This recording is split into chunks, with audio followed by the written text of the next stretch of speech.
ትንሿዬ እንግዲህ ወደ ቤት ተመለሰች ማለት ነው። በነ ሎሌና በነ አቤል ጥረት እንድትገኝ ተደርጓል። እንግዲህ ይዙም በጣም ተደስተዋል ማለት ነው። ነገር ግን ቤት ስትገባ እንግዲህ እቺ መጥፎ ሴትዮ በነገር ጠበቀቻት ማለት ነው። አብዬም ደግሞ እንደው አንቺ የሰው ፍጡር አይደለሽም፣ እውነት አንቺ አሁን የኔ እህት ነሽ? ኧረ ተይ እባክሽን ተይ፣ ለልጅ ልጅ እንደው ኃጢአት አታስቀምጪ፣ ኧረ እንደው ቢላትም እሷ ግን መቅዲና የዚች የይዙ እናት አንድ አይነቶች ናቸውና መቅደስም ከተንኮል ሌላ ምንም የምታስበው ነገር የለም። ልጁ እንግዲህ ባለፈው ትንሿን ከያስካት ድፈራት ብላ ነበረ። ዛሬ ግን ምን አይነት መሽቁቅ እንደሆነች የቱ ጋር ነው እንደዛ ያልኩት ብላ ካደች ማለት ነው። ግን እነሱ አውቀውበታል። በስተ መጨረሻም እንግዲህ ወደ ቤቷ ተመልሳለች ማለት ነው። ወደ ቤት ስትገባ እንግዲህ አረግዬና አብዬ በጣም ተደሰቱ። ሴትየዋ ግን እንዴት እንደሚያደርጋት በፈጣሪ አሁንም ከቤት ማባረሯ የማይቀር ነው ከዚች ልጅ ጋራ ማለት ነው። መቅዲ የልጅ የሚስት አለች እኮ ጭራሽ። ማንን? እኔና አልጨርሰው ማ አንቺ ግን ልብሽ ተራራ ነው፣ በጣም ተገርሚያለሽ አላትና ጥሏት ወጣ ይዙ። ጆሲም እንግዲህ አረግዬ እባክሽን ልለምንሽ አንድ እድል ብቻ ስጭኝና ቆመሽ አዳምጭኝ የምነግርሽን ነገር አላት። ምን ነበረ ስትለው አረግ እንግዲህ የአረር ልጅ ትቢተኛ ነው፣ ፍቅራቸውን በዛው ልክ ነው። ከዛ በኋላ ምን ፈልገ ነው ተናገር ስትለው እባክሽ እርዳታሽን እፈልጋለሁ፣ ትንሿ ከዛ ቤት እንድትወጣ እርጅኝ። ምን? አዎ እርጅኝ። እዛ ቤት እንዴት እንደሚያደርጓት አታውቂም እንዴ? ያ ቤት ቦታው አይደለም። እባክሽን እኔ ትንሿን በጣም አፈቅራታለሁ። ጉድ እኮ ነው። አታፍርም እንዴ? በጣም የሚያፈቅራትና የሚንከባከባት ሰው አለ እኮ። እባክሽን ለምን አትሰሚኝም? እባክሽ ትንሿን እኔ አንቀባረሪያት ላኑራት። በቃ እኔ ምንም ማንንም አልነካም፣ ግን ትንሿን አፈቅራታለሁ። እባክሽ ተረጅኝ። አይሆንም አለችው። ከዛ በኋላ ግን ምን አይነት ባለጌ ሴት ነች ሲል እንግዲህ ድንጋይ ብድግ ስታደርግ እየሮጠ ሄደ ማለት ነው። እስከ መጨረሻም እንግዲህ ባለፈ የጠፋው ፍላሽ አብዬ የሚተኙበት መኝታ ትራስጌው መሬት ተገኘ። ትንሿ ግን እንግዲህ የይዙ ነው መሰለኝ ብላ መልሳ እዛው አልጋ ላይ አስቀመጠችው። መቅደስ የምትባል እዛ ከገባች ታገኘዋለች ፍላሹ። ያ ፍላሽ ማለት የእሷን ቪዲዮ የያዘ ነው። እንግዲህ አላቅም፣ ፍዝዝ ያለች ናት። መቅዲም ነቃ አትልም። ማናት ትንሿ ማለት ነው። እዩም ደግሞ ኢዛናን አፍቅረዋለች። ጉድ! በኢዛናን አፍቅረዋለች እዩ ማለት ነው። እዩ እንትና ኢዛና ስታዩ ትደነግጣለች ምናምን ነገር ማውራት ሁሉ ይጠፋባታል። እሱ ደግሞ በቃ ጥሩ ልጅ ናት፣ የትንሿ ጓደኛ ናት፣ ከዚች ከእስስት ጓደኛዋ እች ቆንጆ እህት እንደ እህቷ ነው ብሎ አምኗት ነው የሚቀርባት። ምንም ያስበው ነገር የለም። ግን እሷ አፍቅረዋለች። ወይ ድሌ! እንደው አስቸጋሪ እኮ ነው ጎበዝ።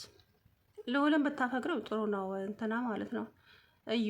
ልዑልና አንቺ ብትፋቀሩ ልዑልም ይወዳታል በነገራችን ላይ እና ጭራሽ ትንሿን ልዑል ግን እንዴት ነው? ጥሩ ልጅ ነው አይደለ? ይመስላል ጥሩ ልጅ ይመስላል እያለቻት ነበረ ማለት ነው። እና ይዙን ስታይ በጣም ነው የምትደናበረውም የምትደነግጠውም።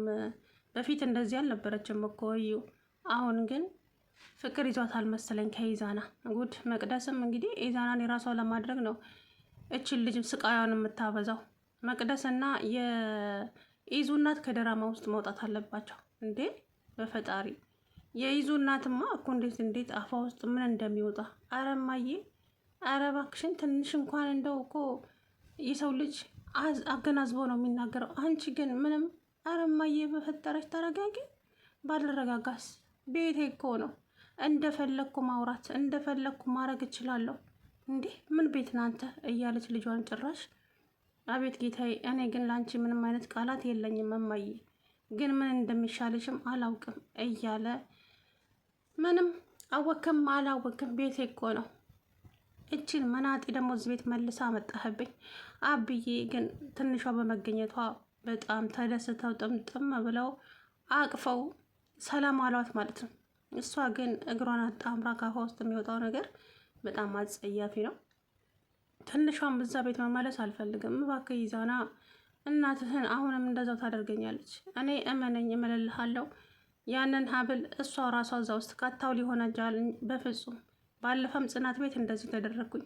አሁንም ደግሞ እዚህ ወይ መቅደስ ናት ወይ የእናተ ናቸው።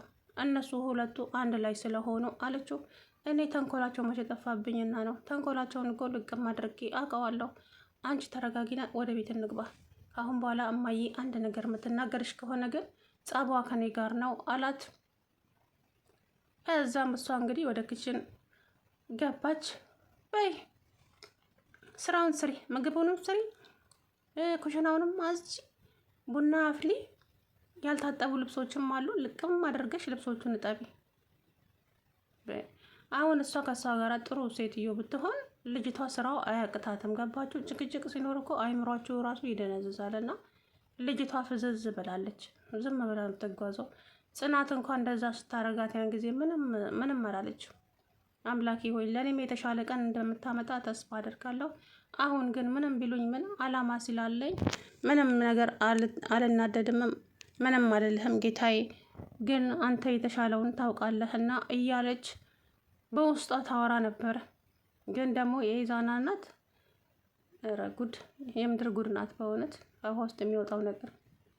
እናም አብዬ እባክሽን እህቴ እንደ ታላቅ ልምከርሽ፣ እንደው እባክሽን ስለፈጠረሽ ለልጅ ልጆቻችን እንደው ግፍ አታስቀምጪ እያደረግሻት። አሁንችን ልጅ እንደው ምኗ ነው የሚጠላው? እስኪ እርጋታዋ፣ ድምጿ አይሰማ። ቆይ ምን አረግትሽ? ለምን ስር እንደዚህ የምጠላት? ሌባ ነች እኮ እቺ እኮ ሌባ ናት። ሌባ ደግሞ ቤቴ ውስጥ እንዲገባ አልፈቅድም። እማዬ ዝም በል አንተ። ሌባ ነች አልኩኝ፣ ሌባ ነች አለቀ። ከሌባ ጋራ ደግሞ አንድ ላይ መሰማጠር አልፈልግም። እንዴ ናትና እያለች እንግዲህ እንዴት እንደሚያደርጋት ጌታ ወይ ትዕግስቱን ስጠኝ ነው ብቻ። ከዛ በኋላ እንግዲህ አብዬም አይ እሱ ፈጣሪ በረድ ያደርግሽ እንጂ ብላ እንግዲህ ነጠላዋን ለብሳ ወደ ቤተ ክርስቲያን ልትሄድ እንግዲህ አረግን በስድብ እኔ የምለው ነገር ይዞ ጸሎት አለ እንዴ? ቆይ ምን አለ ዛሬ እንኳን ወደ ቤተ ክርስቲያን እየሄድሽ ነው አይደለ? ጥሩ ነገር እንኳን አውርተሽ ብትራመጂ ምን አይነት ጉርነሽ አንቺ ሴትዮ! ግን እሳት ይብላሽ፣ እሳት እንደዚህ ያደርግሽ እያለች እርግማኗን አረግ ላይ ዘርግፍ አድርጋ ወደ ቤተ ክርስቲያን ሄደች። ኧረ ብቻ አስቸጋሪ ነው በእውነት። እና ትንሿዬ እዚህ ሰው ስለሌላት ብቻ ነው መጫወቻ ያደረጓት እንጂ ኢዛና ደግሞ ሁሌ እሷን ሊጠብቅ አይቀመጥም ቤት ውስጥ፣ ምክንያቱም ስራ ይሰራል።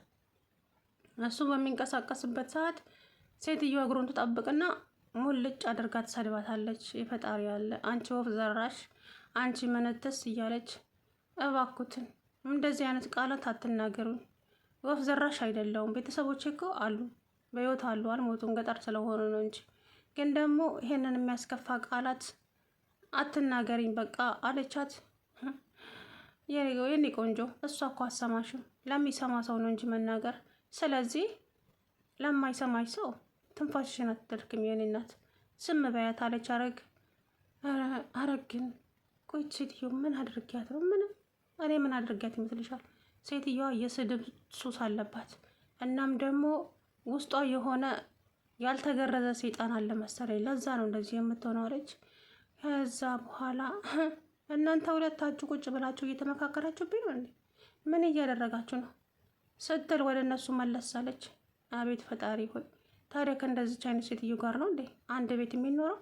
ምን አይነት ጉድ ናት እያለች እንግዲህ አረግ። አዎ ባሰባት እኮ እንዴ! ምንድን ነው? ቆይ ለምንድን ነው እንደዚህ የምትሆነው? ለምንስ ነው የምትጠላኝ?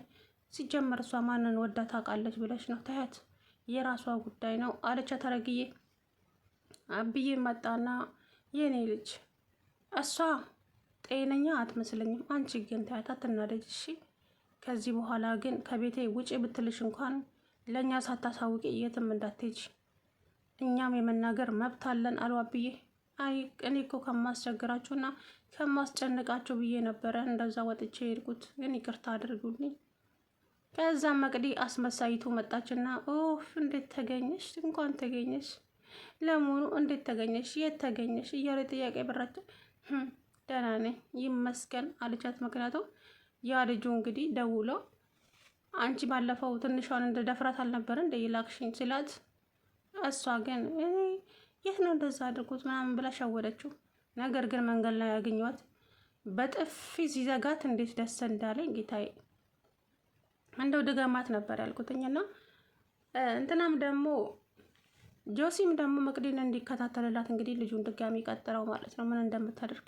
ምክንያቱም ሰይጣንነቷ እንደቀጠለ ነው ማለት ነው። እቺ ልጅ ትንሿን የሆነ ነገር ልታደርግ እያሰበች ነው። አሁንም ምን እንደሆነች የፈጣሪ አለ። ሰላም ውድና የተከበራችሁ የቻናል ቤተሰቦች እንዴት ናችሁ? አለው ደህና ነኝ። እንግዲህ ትንሿዬ ወደ ቤት ተመልሳለች በስተመጨረሻም ማለት ነው። ከስንት ፍለጋ በኋላ ሄዩ አግኝቷት እንግዲህ ይዞ ከጓደኞቹ ጋራ ወደ ቤት ተመልሳለች ማለት ነው። ወደ ቤት ስትመለስ ግን ያቺ ሴትይቱ እንደዛው ጠበቀቻት በነገር ማለት ነው። ግን አብዬና አረግ በጣም ተደሰቱ ስላገኟት። ለምን እንደዛ ታደርጊያለሽ? ከዚህ በኋላ እሷ ስትናገርሽ ቤቱን ጥለሽ እንዳትወጪ፣ የፈለገ ውጭ እንኳን ብትልሽ በቃ እንዳትወጪ፣ ጠብቀን እኛን። ስለዚህ ለእሷም መብት የሰጣት እኛም የምንናገርበት መብት አለን። ስለዚህ ምንም ነገር እንትን እንዳትይ እሺ የኔ ልጅ አላት አብዬ። እሺ አብዬ አስጨነኳቸው አይደል? ኧረ የምን ጭንቅ፣ እንኳንም አንቺ ምንም ሳትሆኚ ወደ ቤት ተመለሽ የኔ ልጅ። ስለ እሷ ደግሞ ታያት፣ አትናደጅላት እሺ። አንቺ ከተናደርሽላት ይወስባታል።